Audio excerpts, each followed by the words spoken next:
In this video, I'm going to be showing you how you can create 60-second Instagram Reels. This is a new update that Instagram has just released. So in order to get this, make sure that you update your Instagram app first. Then when you're on your Instagram homepage, you can tap on that plus icon there to create a post and then navigate to the Reels section. Once you're on the Reels section, you can see over here, it says 15 seconds. So that would be the default normally.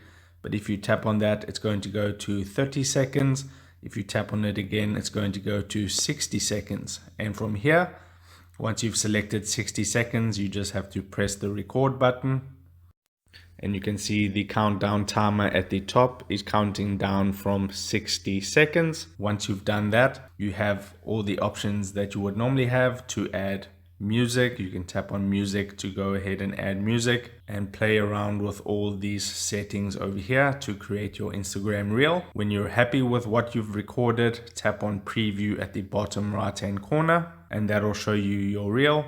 Once again, you can play around with all these settings at the top over here and then tap on next to go ahead and post this. So give your reel a caption and select your cover and then hit the share button in blue to share your 60-second Instagram Reels onto your Instagram profile. So that is how you create 60-second Instagram Reels. If this video helped you out, don't forget to like this video and subscribe down below, and I'll see you in the next video. Take care.